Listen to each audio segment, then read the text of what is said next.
Hey YouTube, it's your girl Duchess back for another recap of Zatima on BET Plus, Season 3, Episodes 7 and 8. Yeah, I feel like we're in these filler episodes. What do you guys think about that? Episode 7 was really a continuation of Zack's frustration on finding out that his brother Jeremiah attacked Zatima, and Zatima doing her best to kind of keep the damage as minimal as possible. And he's crashing out. He's looking for him. Everybody knows that he is going to go ham when he sees him. And I get it. I understand it. I'm just kind of having a hard time processing that Zatima says that she's okay and he knows that she's trying to protect him, but he's not coming to his senses with all that he has going on. But Zack's character is an immature character that is evolving. So I guess it's on brand, but it was annoying me. I mean, I have to be honest, right? It was annoying me. Child, how long is Bryce gone? Fake this limp that he got going on from his accident. I guess we have to have some remnants of it, but every time I see him dragging that leg, they might as well get a man some crutches or a wheelchair or something, because it's not landing well. Anyway, the recap of episode 7 really is not giving much. I love that Bryce and Angela are making progress in their friendship. If that's what they want to do, I guess it shows some maturity. So I'm here for it to see how that pans out. He's not getting in her way. They obviously care about each other. They're not going to be together because she can't get with the bisexual stuff of it all, and I don't blame her. So, you know, I support that storyline. I think it's pretty cool. Of course, I love me some Preston on here, and I just knew Bryce was going to hit on him. I mean, that may be coming in the next episode, but I'm hoping he doesn't do that to Preston. I love the grown man feel that Preston is bringing to this show. I think my most favorite part of this episode is him being a gentleman to Deja and trying to get Deja to see past her sexuality and leading with that and the aggression. He's waiting outside Zack's house for him to get home. Zack ain't coming home no time soon because he's chasing around the city to find Jeremiah. And Zatima is, I mean, let's be honest, she's running behind him to try to keep him from getting to Jeremiah. So is Connie. Connie is with her. So he's waiting outside. Deja comes out to bring him a drink and, of course, try to get him to come in her house again. And he's not hearing it. And he's already told this girl that he's not with the forwardness of it all, and she hasn't changed her approach. Him willing to kind of get her to see past that, like, I know this isn't all that's to you, you know, and her unwillingness to kind of go with that. Like, Deja, girl, are you kind of slow a little bit? Like, if you want this man and he already told you what he don't like, girl, and he trying to lead you in the direction. Charlie should have came out there with an apron and some food, smelling good, looking good, and went on back in the house, like, paid him no mind. Girl, he don't want the kitty just plastered on his face. He don't want that. He want to chase it a little bit. I'm not understanding why she's not changing up her approach, but I do like the way their storyline is kind of, you know, if it is a storyline. I don't know if I wouldn't mind seeing him and Deja together. A lot of people like him and Connie, him being good for Connie, and I would agree with that, except for it's a little messy. You know, Connie is already trying to forge a relationship with Fatima, and Preston is now going into business with Zack. So that would make Connie's presence even more around Zack. And she's Zack's ex. Like, real life ex. I mean, not real life, but you know what I mean? Although I would love to see Connie kind of have a healthy relationship and have that partnership, because she's really a good girl. I don't know if Preston is the guy because of the messiness of it all. Anyway, they do catch up to Zack. They haven't found Jeremiah, child. They have not found, he has not found Jeremiah yet, and he's not giving up his hunt. And he's so determined that he's going to make sure that Fatima, can't follow him, because now he's not sharing his location. It's episode 7. Let's get into episode 8. So as episode 8 opens up, Nathan has found Jeremiah. He is high as a kite, and he's taking him to Belinda's house. He's going to take him over there and let him sleep it off, despite Belinda's protest. But what other choice do she have? She was being nosy and messy and inserted herself, and these are the consequences. Per Nate. That's what he said, y'all. I didn't say that. Connie and the other friend are on their way over there. Zatima has gone home. She can't spend her days and nights worrying about Zack. The friend group is going to update her and keep her posted. They're going to continue the mission on trying to keep Zack out of trouble, y'all. So Zack runs into the barbershop. He is looking for Jeremiah, and he is talking to the old guy who owns the barbershop. And he's trying to talk to Zack, like trying to talk him off the ledge. Like, listen, you go out there and fight this man, and he high on that mess, he dies, you going to jail for murder. Ain't nothing but bars and balls down there. You know how old rusty dude running his hands through your chin hairs. Like, you need to kind of pump your brakes. That's not how men handle stuff. And Zack is like, y'all keep saying that, but what does that look like? Because I'm not that type of dude. I'm doing this for Fatima.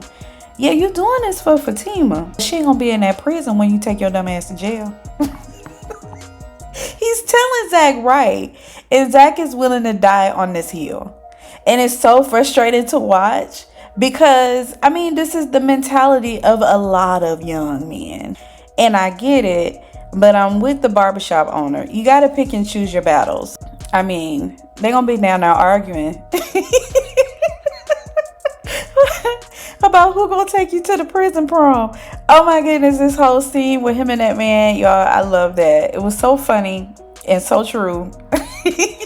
So Zatima and Connie calls Zatima to let her know that Jeremiah has been found, and they're going to Belinda's house. Who's Belinda? Belinda's house. And they both have the same expression. She's going to call Zack. Zatima has an idea. She's going to handle it. I don't know what that is yet. Connie realizes now that they kind of got a handle on where Jeremiah is, she don't have a way home. She got to figure it out. So Angela and her boy toy are in the kitchen. He's cooking, and she likes that. She's kind of surprised. But Fatima breaks up the little moment because she's got an emergency. She needs Angela to come with her to Belinda's house. Angela's like, what's going on? Jeremiah's over there. And they both exasperate the same thing. Her messy horse is gonna call Zack. So it's an emergency, boo. You gotta come on. You gotta go. He's like, what? That mean I gotta leave? Yeah, I don't know you like that. You gotta go. Can I put my shoes on? You got shoes. You got more shoes at the house, don't you? It's an emergency. Let's go. Child, she be. Angela means she gonna play this role of bumping and tossing. She don't have no holler for this man, and he trying so hard. Anyway, they're on their way, and Tony, that's the other friend's name, Tony and Nate, y'all, I have to keep that together. Tony does catch up with Zack before he leaves the barbershop. The conversation doesn't go that well. He even offers to be totally 10 toes down with Zack. Like, let me just help you. Let me try to support you. I was wrong for not telling you. I'm sorry. Zack is in his feelings. He's so emotional. Child, I could feel the heat. He's playing this role, okay? Zack is playing this role, honey, because I can feel his anger and his pain and all of that through this screen. Like, he is not trying to hear nothing but fists and knuckles upside Jeremiah's head. If that's not the sound that's going down, he don't want to hear nothing else. Tony's going to follow him. He's not going to let him be out there by himself. And Zack is on the self-destruction mission. Y'all, I forgot all about Preston waiting for Zack. We back at Zack's house, and it's Preston and Bryce. Basically, after they figure out Zack is not coming home, they decide to head to the office. Y'all, did y'all see Preston in them jeans when he got in that truck? He got a little donk back there too and stuff. I like me some Preston, y'all. Oh, I ought to be ashamed of myself, but I'm not. Anyway, Zatima and Angela make it over to Belinda's house, and she sends Nate to get Jeremiah. I don't know about y'all, but I thought this was a really tender moment. Of course, Jeremiah is high out of his mind. They got the whole junkie look, complete with the ashy lips and the scratching and itching and everything, right? But as soon as he recognizes it's Fatima, he immediately starts saying how sorry he is. And Fatima is concerned about him, and she's being so tender and intentional, and he knows that Zack is looking for him. And I hate that Zack is gonna really mess this man up, possibly, because the barber dude was trying to tell Zack he has a problem, and you know how he is when he's on this stuff. And I understand Zack saying, we can't keep using that as an excuse, but I really don't want to see him beat this man up. And I like that moment between he and Fatima, because it was a real moment, and I believe that he's really sorry. Child, he just a junkie, honey. So Zack make it to the house, and everybody is wondering how he got there and how he know Jeremiah there. He don't even ring the doorbell. He just busts the door in. Child, Zack, is it really that serious? I mean, he is playing this role, but this is way too much drama. I mean, just way, way too much drama. Anyway, they also learned that Belinda is who called him over there, because he said, you called me over here. Now where he at? They won't let him get to Jeremiah. Jeremiah is somewhere upstairs. Fatima get in the middle. They have a really intense moment. He asked her point blank, you think I won't move you out the way? She was like, no. He don't touch her, but he opted to tear up some stuff. Child, he threw Zack to tow up this lady house. And I'm mad with him for what he did to her IKEA storage unit. I have that exact same storage unit. I like how she had it set up, that wall unit thing. Child, he get into it with Nate. He get into it with Tony. He is going to get to Jeremiah. And if he have to fight his way up there to get him, that's what he's going to do. He make his way up there, but honey, he come flying back down. The way he came flying back down them steps and that football jump that he did to throw Fatima to the floor, and Fatima is pregnant. Oh, honey, it's too much, because Jeremiah had a little pow-pow up there with him. As soon as Zack dotted them stairs, baby, he got to popping.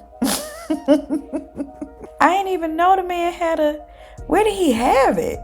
Anyway, that's the end of Zatima episode 8. It wasn't a bad episode at all. Zack is doing some amazing acting. Shout out to Deval Ellis. Is that how you say his name?